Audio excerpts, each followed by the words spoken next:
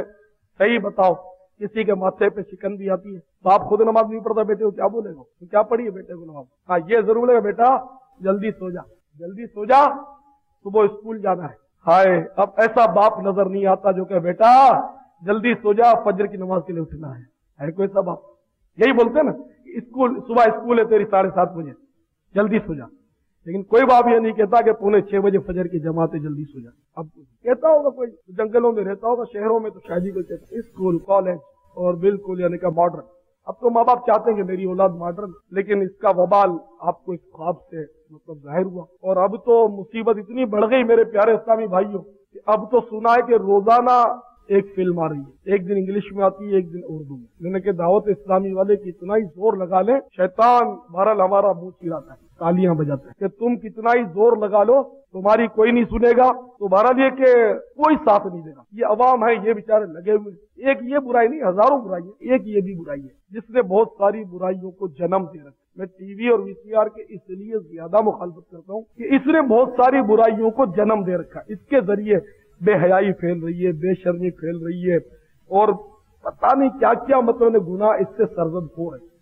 مثال کے طور پر ایک مطلب یعنی کہ وہ ڈاکوؤں کی ٹیم پکڑی گئی، بیچ میں اخبار میں آیا تھا، تو انہوں نے بھی یہی بتایا کہ ہم نے فلمیں وغیرہ بھی سی آر پر دیکھی، اس سے ہمیں شوق پیدا ہوا اور ہم نے ڈکیتیوں کا سلسلہ شروع کیا، یہ اخبار میں خبر۔ تو اس طرح مطلب ہے کہ ان کے ذرائع، ان ذریعوں سے کیا کیا برائیاں جنم لیتی ہیں۔ اس کا ایک اور میں آپ کو مثال دوں، ایک نوجوان دعوت اسلامی کے ماحول میں نیا نیا آیا، ان کو جب ان برائیوں کا پتہ چلا تو اس کو بہت یعنی کہ رقت ہوئی، اور وہ اپنے گھر میں بیٹھا دعا کر رہا تھا کہ یا اللہ، رو رو کے دعا کر رہا تھا کہ میرے گناہ معاف۔ اس نے بہت بڑا مجھے پرچہ لکھ کے دیا تھا، اس کا میں خلاصہ بہت رو رو کے بیچارہ دعا کر رہا تھا کہ یا اللہ میرے حال پر رحم فرما اور میرے گناہ معاف کر دے، اور میرے ماں باپ جو یہ برائیوں میں پڑے ہیں، نمازیں نہیں پڑھتے، ڈرامے دیکھتے ہیں، ہمارے گھر میں وی سی آر کا وبال ہے، یہ سب دور ہو جائیں، رو رو کے دعا مانگا۔ تو اتنے میں بولے میرے ابا جو تھے وہ کمرے میں آ گئے، والد صاحب، اور مجھے جب روتا ہوا دعا میں دیکھا تو مجھے پکڑ لیا،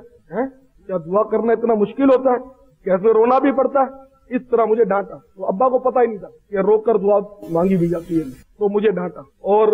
ٹی وی اس وقت گھر میں چل رہا تھا، تو ٹی وی پر زبردستی گھسیٹ کر میرا والد کہ دین اتنا سخت نہیں ہے اور اسلام میں بڑی چھوٹ ہے، خدا، جیسے آج کل کے یہ ڈیڑھ ہوشیار قسم کے لوگ یہ فلسفے جانتے ہیں، لیکن زیادہ اگر ان سے الجھو نا تو پھر کفریات بکتے ہوئے، ایسے جاہلوں کو دیر نہیں لگتی جو زیادہ پڑھے لکھتے ہوتے اس قسم کے لوگ، تو بہت ڈیڑھ ہوشیاری کرتے ہو، پتہ نہیں کیا کیا بکتے ہو، تو وہ مطلب بہرحال اس طرح اس کو پکڑ کے پھسلا کر تڑی دے کر بولا کہ مجھے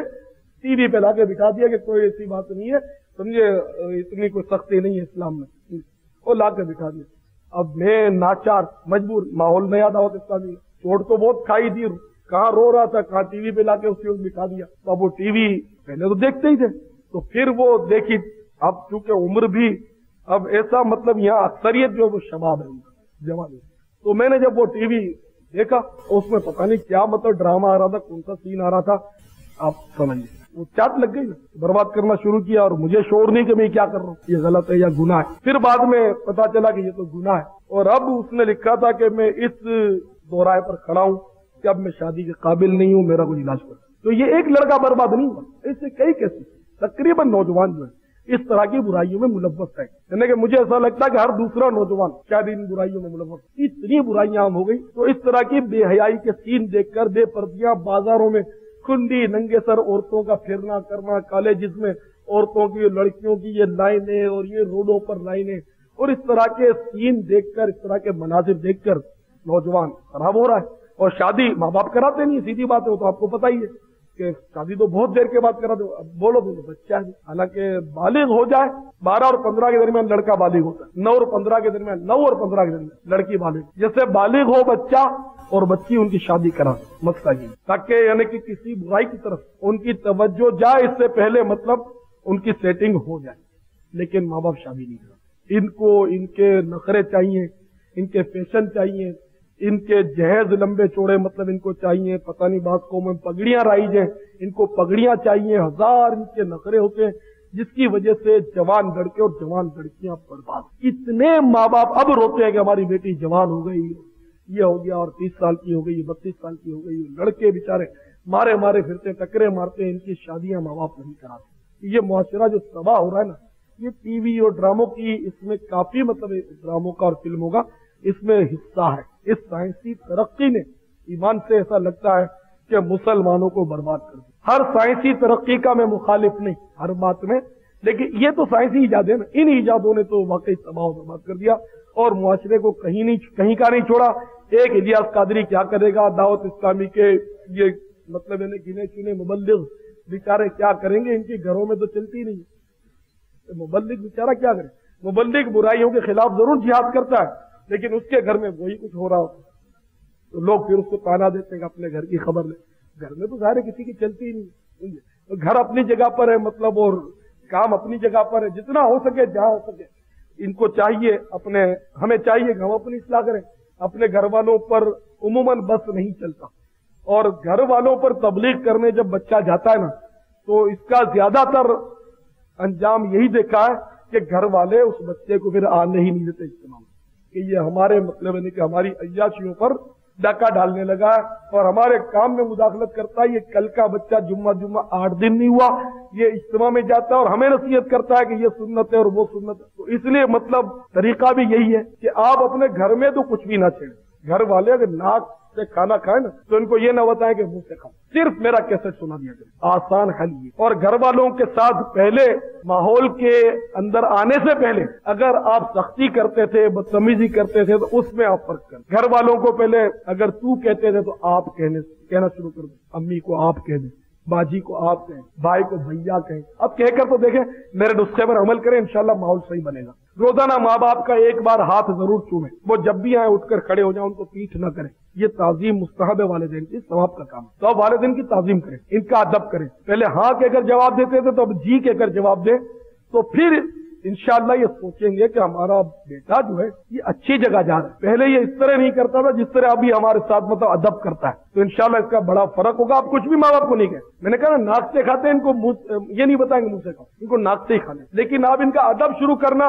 کرنا شروع کر دو تو وہ خود ہی انشاءاللہ آپ کی طرف مائل ہوں گے۔ کیسے جب سنیں گے انشاءاللہ آپ کا ماحول جو ہے گھر میں انشاءاللہ مدنی ماحول بن جائے، اور آپ جو جا کے اڑی کرتے نا بے پردگی حرام ہے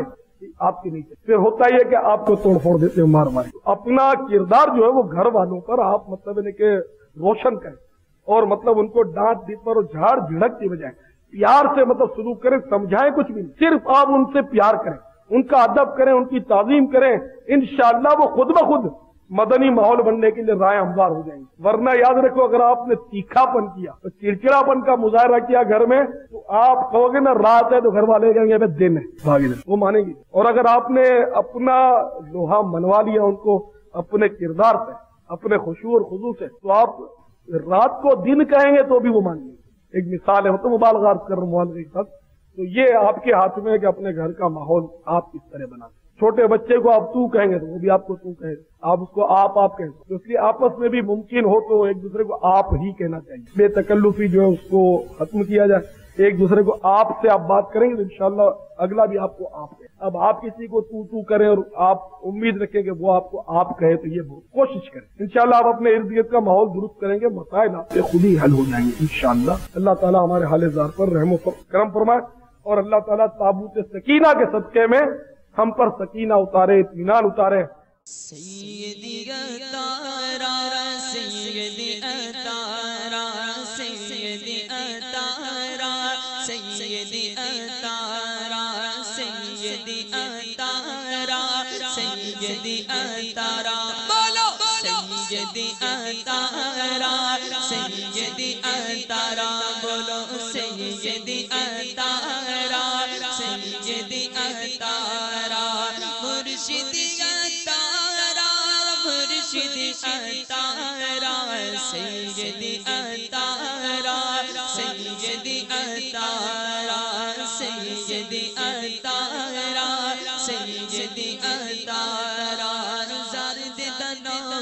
نشم ہم دا امام نشم زارد دا نام نشم ہم دا امام نشم زارد دا نام نشم ہم دا امام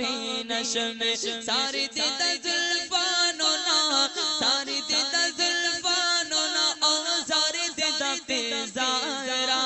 سیدی اتارا سیدی اتارا سیدی اتارا سیدی اتارا مرشد عبید پر جا میری قربان ہو زارد دا اولاد نشم زارد دا اولاد نشم زارد دا اولاد نشم زارد دا کمبینا مرشد کے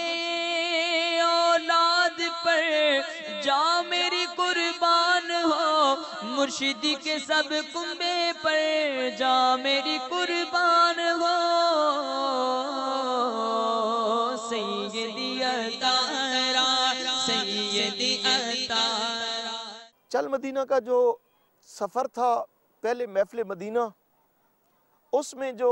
مرکز الاولیاء لاہور میں مینار پاکستان میں یہ محفل چل مدینہ ہوئی تھی، اس میں باپا کا ایک کلام میں مدینے کے قابل نہیں ہوں،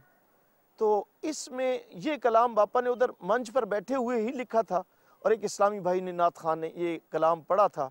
اس میں ایسی رکت تھی کہ پورا اجتماع جو تھا میں تقریباً رکت آ تھی اور اس شعر کی بار بار تکرار ہو رہی تھی، میں مدینے کے قابل نہیں ہوں نبی نے کرم کر دیا ہے۔ یہاں سے سفر کا آغاز ہوتے ہی جوتے اسلامی بھائیوں نے اتار دیے تھے، یہاں سے ہی باپا نے الحمدللہ ہمیں ادب سکھایا۔ میرے شیخ طریقت امیر اہل سنت کے قلب اطہر میں دین کی اس قدر محبت اور تڑپ تھی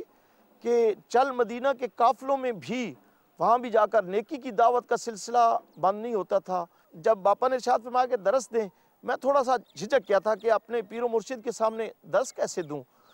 تو حاجی مشتاق علیہ رحمہ مرحوم نگران شورا انہوں نے فرمایا کہ پاگل کیا کر رہے ہو، باپا کے سامنے درس دو گے، جو اگر غلطی ہوئی تو جو میرا پیر غلطی نکال دے گا وہ غلطی ساری زندگی غلطی نہیں رہے گی۔ الحمدللہ پھر درس بھی وہاں ہوئے اور روزانہ ایک پارہ قرآن مجید کی تلاوت بھی ہوا کرتی تھی۔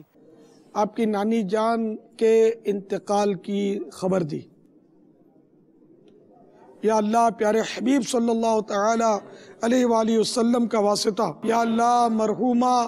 کے جملہ صغیرہ کبیرہ گناہ معاف فرما، رب کریم مرحومہ کی قبر کو جنت کا باغ بنا، مرحومہ کی قبر پر رحمت اور رضوان کے پھولوں کی بارش فرما، یا الہ العالمین مرحومہ کو جنت الفردوس میں اپنے پیارے حبیب صلی اللہ تعالی علیہ وآلہ وسلم کا پڑوس نصیب فرما، الہ العالمین مرحومہ کے لواحقین کو صبر جمیل اور صبر جمیل پر اجر جزیل مرحمت فرما، آمین بجاہ النبی الامین صلی اللہ تعالی علیہ وآلہ وسلم۔ ہمارے امیر اہل سنت محسن اہل سنت علامہ محمد الیاس قادری صاحب حفظہ اللہ، اللہ تعالیٰ انہیں مزید ہمت اور توفیق عطا فرمائے، اور اس ادارے کے ساتھ ان کا جو تعلق ہے، جو دلی تعلق اور ان کی جو شفقت، ان کی جو محبتیں ہیں، بلکہ پوری عوام اہل سنت کے ساتھ ان کی جو محبتیں اور شفقتیں ہیں، ہم سب دعا گو ہیں کہ اللہ تعالیٰ انہیں مزید خدری حیاتی نصیب فرمائے اور ان کا سایہ عوام اہل سنت اور علماء اہل سنت پر تا دیر قائم اور دائم فرمائے۔ اور ہمارے مدنی چینل کی جو خدمات ہیں، خاص کر کے باہر ممالک میں جس طرح عوام الناس جو ان کی خدمات سے مستفید ہو رہی ہیں اور عقائد اہل سنت کی صحیح معنی میں جو ترجمانی ہو رہی ہے اس سے کافی فائدہ ہوا ہے، اسلام کی صحیح معنی میں جو ترجمانی ہو رہی ہے اور جو حقائق جو ہمارا اسلام محبت، امن، سلامتی، اخوت اور بھائی چارے کا نام ہے، اس پیغام کو لے کر پوری دنیا میں جو نکلے ہیں، اللہ تعالیٰ انہیں مزید ہمت اور توفیق نصیب فرمائے۔ صلو علی الحبیب صلی اللہ تعالی علی محمد۔ مجھے اپنی اور ساری دنیا کے لوگوں کی اصلاح کی کوشش کرنی ہے انشاءاللہ۔